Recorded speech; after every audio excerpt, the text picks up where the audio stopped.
You take any crazy idea. I don't know, it's hard to make up a very crazy one thing, witches or something like that, and you tell about what people used to believe in witches, and of course nobody believes in witches now, and you say, how could they believe in witches? Then you turn it around and you say, oh, what witches do we believe in? What ceremonies do we do? Every morning we brush our teeth. What is the evidence that the brushing the teeth does us any good in cavities? You start wondering, are we all, imagine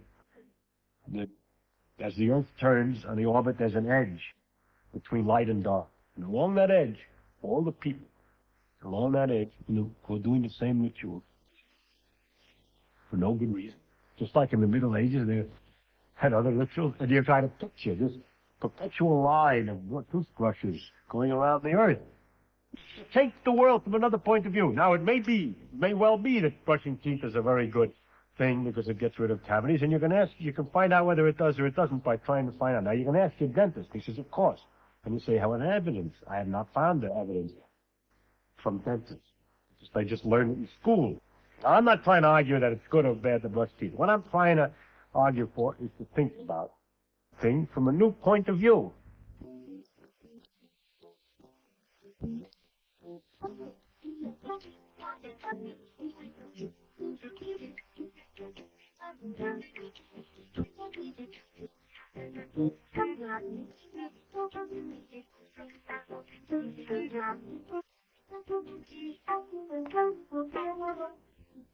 You see, I have had in my life a number of pleasant experiences. The earliest one, when I was a kid, I invented a problem for myself, the sum of the powers of the integers. And in trying to get the formula for it, I developed a certain set of numbers that formula for which I couldn't get. And I discovered later that those were known as the Bernoulli numbers, and discovered in 1739. So I was up to 1739 when I was about 14, you see.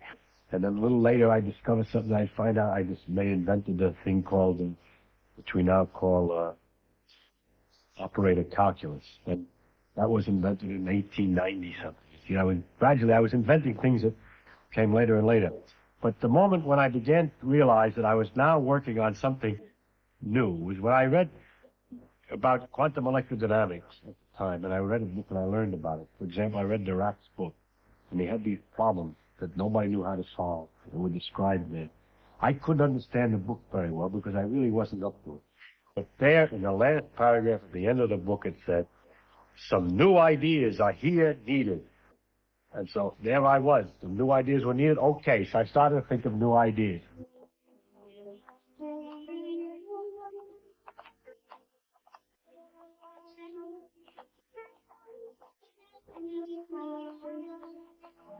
Richard Feynman, Nobel Prize winner, and his son Carl stepped gingerly down the wet cobbles of Millbank, high in the Yorkshire Pennines. Feynman, professor of physics at the California Institute of Technology, retreats to this remote village near his wife's home for a special purpose. It's here he finds the time and solitude to sift the ideas that have made him the most feared and original mind in modern physics.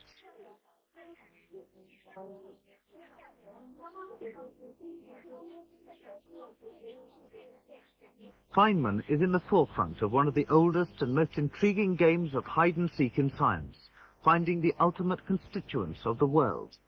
In this search, Feynman is a celebrated maverick who was encouraged by his father, a New York clothing salesman, to confront conventional wisdom. One Sunday, all the kids were all walking in little parties with their fathers in the woods. Then the next Monday, we were playing in a field, and the kid said to me, say, what's that bird? What's the name of it? Do you know the name of that bird? I says, I have the slightest idea. He said, well, it's a brown-throated thrush. He says, your father doesn't teach you anything. But my father had already taught me about the names of birds. Once we walked and he says, that's a brown-throated thrush. He says, know what's the name of that bird? It's a brown-throated thrush. In German, it's called a Flügelflügel. In Chinese, it's called a Qinglongtong. In Japanese, a Pahatahara, and so on. And when you know all the names in every language of that bird, you know nothing, but absolutely nothing about the bird. Then we would go on and talk about the pecking and the feathers. So I had learned already that names don't constitute knowledge, but to knowing the name of something. That's caused me a certain trouble since, because I refuse to learn the name of anything. So when someone comes in and says, you got any explanation for the Fitz-Conan experiment? I says, what's that? He says, you know, that the long-lived K-meson disintegrates into 2 pies. Oh, yes, now I know. But I never know the names of things. What he forgot to tell me was that knowing the names of things is useful if you want to talk to somebody else. So you tell them what you're talking about. But the basic principle of knowing about something rather than just knowing its name is something that you stuck to. Yes, of course. You have to learn. These are kind of disciplines in the field of science that you have to learn. That to know when you know and when you don't know, and what it is you know and what it is you don't know. And it's you got to be very careful not to confuse yourself. How else did he try and progress. mold your methods of thinking, the way you looked at the world? Well, we had a lot of little games, like he would say at the dinner table. He'd think of some little problem. And he'd say, suppose you were a Martian, we were Martians, and we came down to this Earth, and we'd look at it from the outside. And I can't explain exactly what he meant, but there's a way of looking something anew, as if you never saw it before, for the first time, and asking questions about it as if you were different. For instance, if you were asked, later I did some little amusing research for a paper in college on sleep, but it started with a question of his kind. Suppose you were a Martian who never slept. They didn't have sleep. You didn't have to sleep. And you came down to this Earth and you saw these people had this funny property that every day for a certain amount of time had to lie down and become unconscious. And then the natural question would be, how does it feel to get unconscious? What happens to you? Ideas run along and suddenly they stop, or do they just run more and more slowly? But what happens to your ideas? How does it feel to become unconscious? So I tried to answer the question. What happens when you become unconscious? But you find that these days, you still, when you're faced with a particularly difficult problem, when you're absolutely stuck, you tend to say, let's look at it like a Martian would look at it. And sometimes. There are lots of things that people did. For example, Maxwell put the equations together. The Faraday, he formulated the equations mathematically with some model in his head. And Dirac got his answer by just writing and guessing an equation. And other people got their answer, like in relativity, got the idea by looking at principles of symmetry. Now, all these methods, and Heisenberg got his quantum mechanics by thinking only talk about the things that you can measure. Now, all of these ideas, we should only talk about things that we can measure. Try to define things in terms of only things you measure. Or let's formulate the equation mathematically. Or let's guess the equation. Or all these things are tried all the time. Look for symmetries. All that stuff is tried. All that stuff, when we're going against a problem, we do all that. That's very useful. But we all know that. That's what we learn in the physics classes, how to do that. But the new problem, where we're stuck because all those methods don't work. If any of those methods would have worked, we would have gone through there. So when we get stuck in a certain place, it's a place where history will not repeat herself. And that's makes it even more exciting, because whatever we're going to look at the method and the trick and the way it's going to look is going to be very different than anything that we've seen before, because we've used all the methods from before. So, therefore, a thing like the history of the idea is an accident of how things actually happen. And if I want to turn the history around to try to get a new way of looking at it, it doesn't make any difference. I don't care. The only thing that the real test in physics is experiment, and history is fundamentally irrelevant. The most enduring legacy from his father was not just learning to question the physical world, but an enthusiasm for the inquiry, which at 54 Feynman still shares today. It has to do with curiosity. It has to do with people wondering what makes something do something. And then to discover that it's try to get answers that they're related to each other. The things that make the wind make the waves, and the motion of water is like the motion of air, is like the motion of sand. The fact that things have common features turns out more and more universal. What we're looking for is how everything works, and how everything is, what makes everything work. And what happens first in the history is we discover the things that are on the face of it obvious. And then gradually we ask more questions, and then we dig in a little deeper to things that we can just make. We need to do a little more complicated experiment to find out about. But it's curiosity as to where we are, what we are. It's very much more exciting to discover we're on a ball half of it sticking upside down, spinning around in space. It's a mysterious force which holds us on. It's going around a great big blob of gas that's burning fueled by a fire that's completely different than any fire we can make. Well, now we can make that fire, nuclear fire. No. But that's a much more exciting story for many people than the tales which other people used to make up who worried about the universe, that we were living on the back of a turtle or something like that. They were wonderful stories, but the truth is so much more remarkable. And so what's the pleasure in physics is that, to me, is that as it's revealed, the truth is so remarkable, so amazing. And I have this disease, and many other people who have studied far enough to begin to understand a little of how things work are fascinated by it. And this fascination drives them on to such an extent they've been able to convince governments and so on to keep supporting them in this investigation that the race is making into its own environment.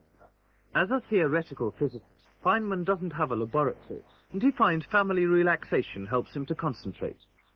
In recent years, he's been concerned with the long-asked, almost childlike question, what are things really made of? What makes up the world we see around us? Have we at last come to the foundation stone from which we can make anything, a tree, a human being? Or must we go on looking at smaller and smaller pieces and going deeper and deeper into a bottomless pit? Feynman is trying to knit together our scattered knowledge of the smallest pieces of matter to see whether they fit a pattern. The problem, although fundamentally important to all branches of science, seems far removed from everyday reality. The world is strange. The whole universe is very strange. You see, when you look at the detail, you find out that the rules are very simple of the game. The mechanical rules by which you can figure out exactly what's going to happen when the situation is simple. It's again the chess game business. If you were in just a corner where only a few pieces are involved, you can work out exactly what's going to happen. And you can always do that when there's only a few pieces. So you know you understand it. And yet, in the real game, there's so many pieces you can't figure out what's going to happen. So there was a kind of hierarchy of different complexities. It's hard to believe. It's incredible. In fact, most people don't believe that the behavior, say me, one yak, and you, nodding, and all this stuff, is the result of lots and lots of atoms all obeying these very simple rules, come out that it evolves into such a creature that with a billion years of life, with its experiences, has produced the thing with prongs that stick out like this and so on.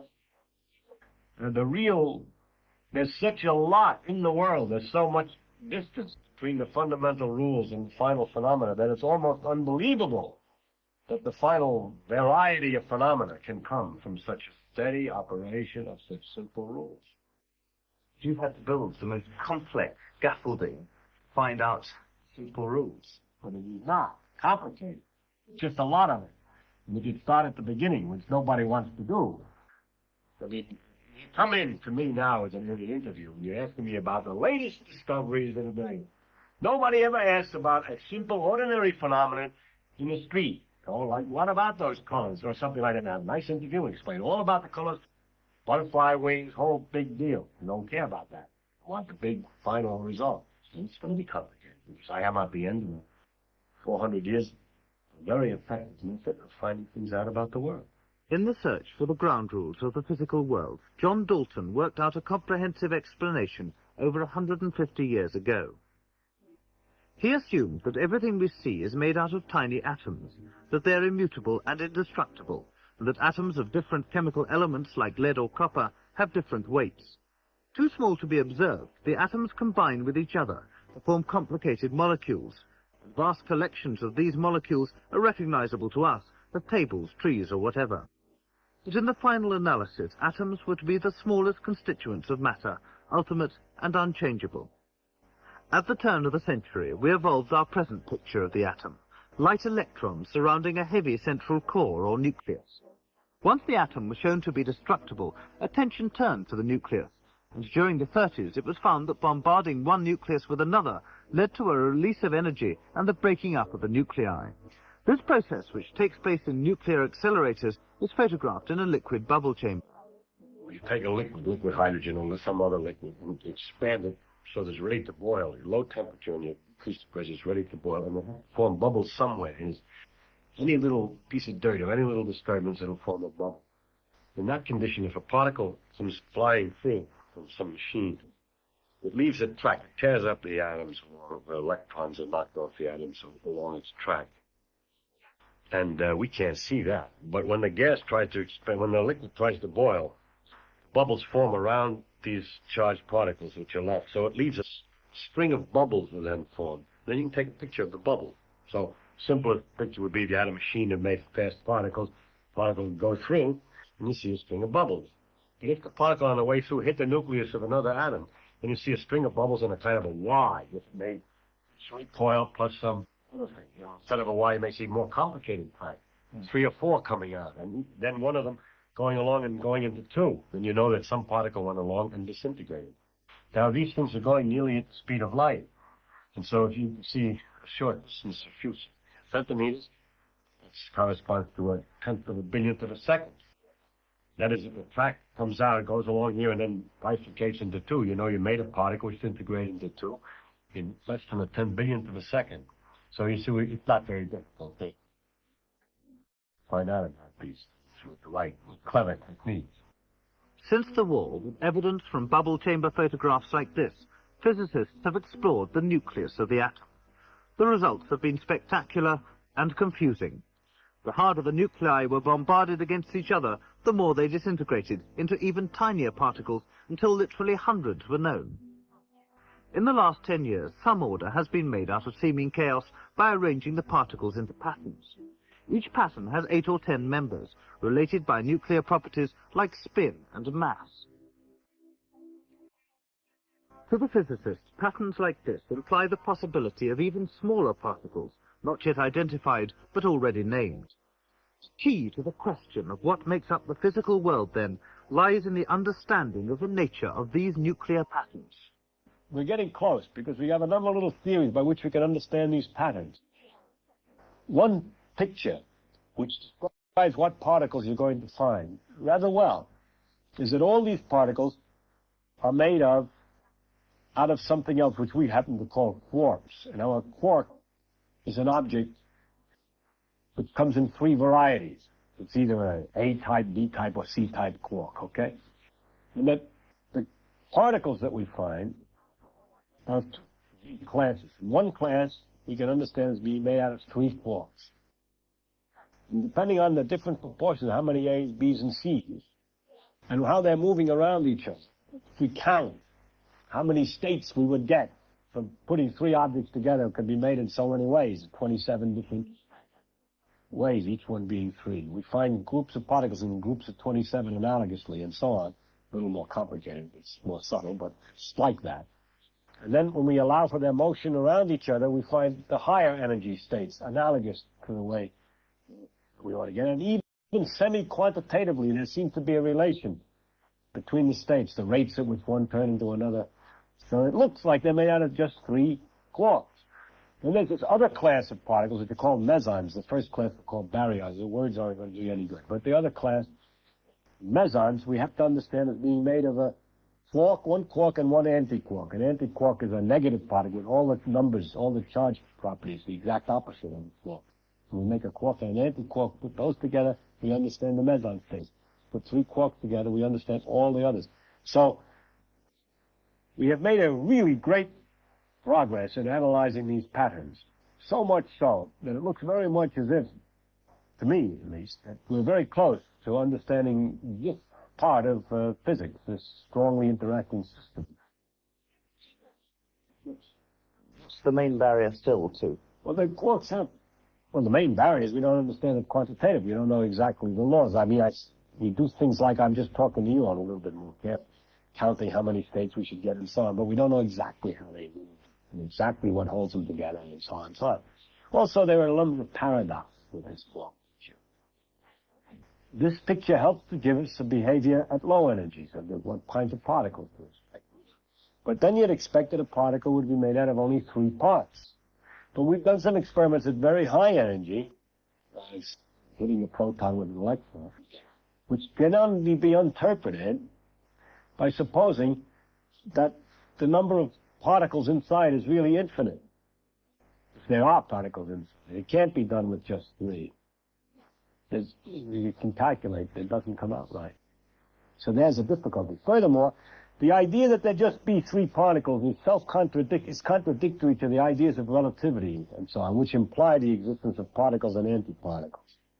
And when there are three, there should be possible for the forces to produce pairs of particle-antiparticle in various numbers. So there should be not just three, but many more. So the infinity is not apparent by itself. Three is more apparent. Why is it so simple? Why can we get away and understand so much with just three when there should be an infinite number probably in there, both theoretically and experimentally? Another thing that's a little technical but very paradoxical is that we had a rule back for atoms that no two electrons can occupy the same state. It's called the exclusion principle. And we thought we understood that that was necessary according to quantum mechanics and relativity, it has to be. And with the quark, we find the exact opposite rule. Two particles tend to occupy the same state. The exact opposite. Seems to be contradictory with principle. There are ways of escaping this all the time, only by complicating the picture. The simplest picture, just three, which explains everything, is self-contradictory. Furthermore, some people suppose that maybe these quarks could come apart. That would mean prediction of new states, which consists of only one quark, say. If there was such a state, it would have to have a charge of 1/3 the normal charges of our object, for example, or 2/3. And we don't find experimentally any such particles. Now, everybody's looking for them. But it looks as if they exist at all, they have to be extremely heavy. Then the problem is, very good, if they're extremely heavy, how, compared to a proton, say, how is it when you put three of them together, you get a light object that's not heavy, like the proton? There are technical ways of arranging it, but they're always complicated. The situation is, as it always is when we're near the answer, it looks much simpler than it has any right to be. And we have to understand that simplicity. And why we think it must be more complicated. Our minds are complicated somehow. Just like the orbits of the planets, which were supposed to be circles, which looked simple. Then they were experimentally, they weren't circles. So they made circles on circles on circles on circles, and more complicated. Turned out it was really much simpler. It was a force inverse is the square of the distance, which made ellipses and so on. But a different way of formulating entirely, which was beautiful. So now we have our wheels within wheels. It looks simple, and nature is no doubt simpler than all our thoughts about it now. And the question is, what way do we have to think about it so that we understand its simplicity? That's where we stand now.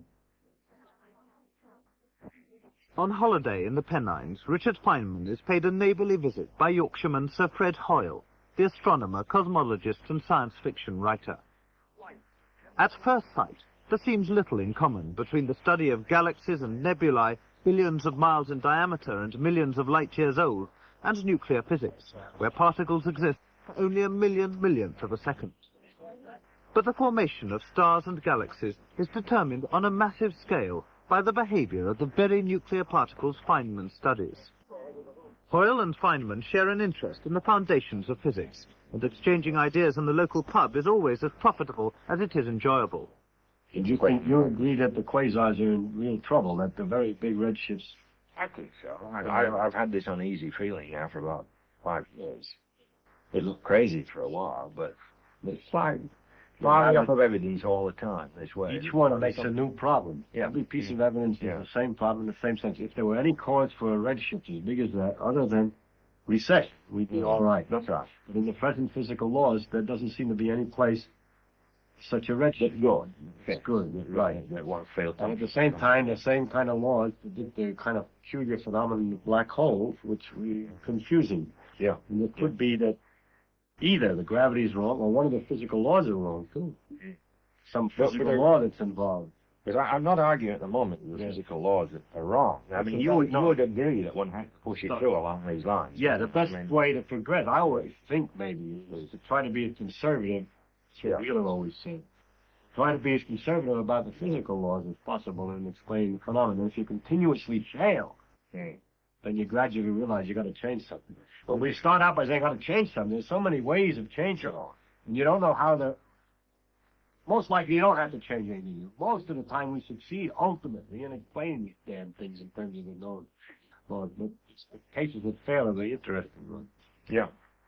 Yeah, it's like the old Lots of story, people isn't it? The chap with the under a single lamp in the street. Yes, that's Where a passerby says, "What are you looking for?" He says, "I'm looking for my key," and he searches for it for a few minutes. And at the end of these minutes, the passerby says, "Are you sure you locked it here?" And the man said, "Not at all, but unless I locked it here, I'll never find it." It's a life of it. Yeah. Yeah. Yeah, we work with a life better. Yeah. Once I was thinking by analogy. There was a time in the 1900s when you thought properties of substances were not physics. For example, there would be numbers. You would find a series of numbers, an index of refraction. That was physics. The number for the index, that glass had an index of 1.543 and so on. Salt had another index. And that those numbers, to the properties of substances, would come from chemistry or something. It was that time, it was considered a different branch. Then when the quantum mechanical understanding of the atoms was evolved, then we could calculate all these properties, and we realized that all these numbers were really part of physics. And so properties of substances became branch of physics, whereas previously it was a sort of chemical branch. And I wondered by analogy, I had always worked by analogy, what today do we not consider part of physics, which may ultimately be part of physics? I see. And I realized immediately something. We consider, at the present moment, most people consider that we study the laws of physics, that is, how things go, given a certain condition, how do things behave after that. How did they get into that condition? It's considered another problem. In other words, right, now we are given the conditions, the circumstances, and then it evolves from there according to physical laws. We're studying the laws. It's as though we were doing a chess game again, and we're working on the rules, but we're not worrying about how the pieces are supposed to be set up on the board in the first place. That's not our business. It's the business of history, how the world evolved. Astronomical history of cosmology, how the universe exploded or in a steady state or whatever it was. It's not our business. It's interesting that in many other sciences, there's a historical question, like in geology. It's a question, how did the Earth evolve in certain condition? In biology, how did the various species evolve to get to be the way they are? The one field that has not admitted any evolutionary question is physics. Here are the laws, we say. Here are the laws today. How did they get that way in time? We don't even think of it that way. We think of, well, that is that way from forever. It's always been like that, the same laws, and we try to explain the universe that way. So it might turn out that they're not the same all the time, and that there is a historical evolutionary question. But how do you see it going? It's hard to speculate. Is it a continuous change, or is it something that depends on big... You're the speculator. See, you and I think differently. I think of the possibilities, but I'm afraid to put things in. When I see the dark, I always figure the dark is too big for me to guess at. You see, to guess, there's not much use in guessing particular things, but you're different, and I would like to discuss with you sometime how do you do that, because I'm really a little afraid to make specific guesses. I don't know where you kind of grow up. I don't know. I'm afraid to make specific guesses because the moment I'm making that guess, I can see 7 other alternatives. And so since I see these other alternatives, I don't know which one to fiddle with. Well, I don't like to spend a lot of energy on one. My choice is very simple. I don't set any requirement that the answer be right. It's just what I'm interested. That's all. I'm interested in trying to find out not how nature could be, but how nature is. See how what's right. Well, I don't think you'll find it, you see. I don't think you'll find it. I see. And your idea is to find out what nature could be. No. What I think is interesting. Yeah. You think it's wrong? Common ground is enthusiastically explored. But is it only shared experience and knowledge that forms a bond between working scientists and separates them from us, the interested layman, or even the artist? I mean, scientific fields are becoming so specialized and they're so varied. Are you really saying that you have more in common with, say, a paleontologist or someone in a branch of science very far removed from yours than you would with a playwright or a poet? Absolutely, especially if he's a good paleontologist.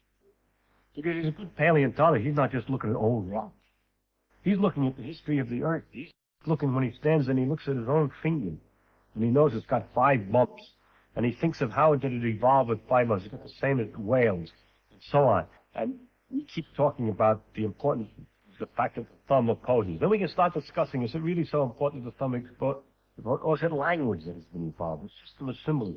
Then, or the size of the brain. He's a paleontologist. I can talk about this stuff. That's close to his field. Dolphins have bigger brains than we are. They have a signaling system. And you get interested in that. And you start to discuss all that they know about dolphins. And you complain that the way the United States Navy is doing its experiments is not right, and we ought to find out more about dolphins. And you go on and on. You talk those are things of the day. They're just as good, but you can go on and on. When I talk to a playwright or something, I find, because I don't go to plays or something, I don't find it easy to talk to them. I don't get much out of it. I was going to say, this is because you can talk to scientists in other fields, presumably because you read the scientific magazines, presumably, and hear the scientific gossip. No. We don't have to have magazines or gossip. We think originally. Think of a new idea.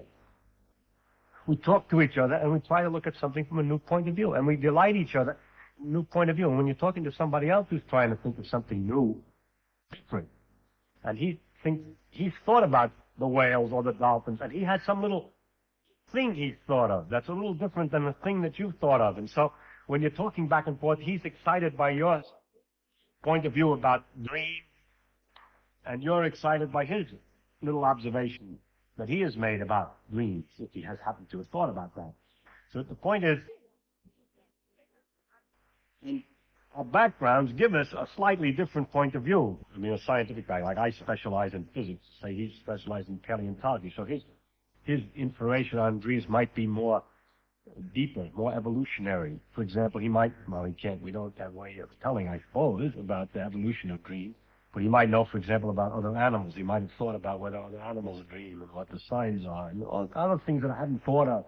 I can't make it up now because I'm not the paleontologist, but I believe that, yes, I find always that a good man, I take it all back. A good man, talk to good men in other fields. There's certain kinds of men in every field that I can talk to as well as I can talk to a good scientist. I met a historian, or a writer of history, in France once, and I had a marvelous conversation with him. Roy. His name was Andre Roy. So then I met an artist, Robert Irwin, who's a very important artist in Los Angeles in modern art. And I could talk to him in the same depth of excitement. So I take it all back. Give me the right man in any field. I can talk to him. I know what the condition is. That he did whatever he did as far as he can go. That he studied every aspect of it as far as he has stretched himself to the end. He's not a dilettante in any way. And so he talked deep as far as he can go, and therefore he's up against mysteries all the way around the edge. And awe. And we can talk about mystery and awe. That's what we have in common. You were talking a bit about these fallow periods when things get very painful. After discussing working problems, it is natural that Feynman and Hoyle should savour that most thrilling pleasure of all, the moment of revelation. Try all sorts of things, and you're hopeful about trying it. Have you had a moment when, in a complicated problem, where quite suddenly the thing comes into your head and you're almost sure you've got to be right? Oh, yes. I mean, this is a great... Oh, God. Yeah. And then you try to figure out what the conditions were of that moment that you can do it again. Yeah. For example, I worked out the theory of helium once, and suddenly saw everything. I was struggling for 2 years, and suddenly saw everything. And one afternoon, and I can remember everything about it, by the way. It's psychologically funny. You can remember the color of the paper you were writing on. Is that true? And the room and everything else. And then you wonder, what's the psychological condition? Well, I know at that particular time, I simply looked up and I said, wait a minute. It can't be quite that difficult. It must be very easy. I'll stand back and I'll just treat it very lightly. I'll just tap it, and it'll say boom, boom, and there it was. So how many times since then I'm walking on the beach and I said, well, look, it can't be so complicated. tap it, nothing happens. Nothing happens, So the lights are great, but your secret way, what's the condition? It's that missing bit in the brain, isn't it? Right. That suddenly lights up. And I have no idea. I thought about it because some man suggested I think about that. Because if I could only figure out formula for what condition to be in to get good ideas, I'd be much more efficient and more happy. You know? So I often paid attention to what the condition is, and have never found any correlations with anything. By the way, it's the delight that's absolute ecstasy. You just go absolutely wild. How long does it last for? That drives you. How long does it last for? It's not very short. It's a very big moment, and then 3 days. And so on. Yeah. And then there are lesser pleasures as you see it, as you work on more That's things right, and more people notice it. And But you the high talk peak, about you're it. on the high peak for about 3 days. That's right. Yes. It's like a supernova, I suppose. No, that's 54 days. That's better. Yeah. But I was going to say that it's the hope of that kind of gold It keeps you going. that can keep you going through these doldrums. And that I think what I learned when I was a child from my father was that if you did work a little bit at these things, there would be a time at which you'd get this. Yeah. And I had to learn that first. I'd never been able to do it.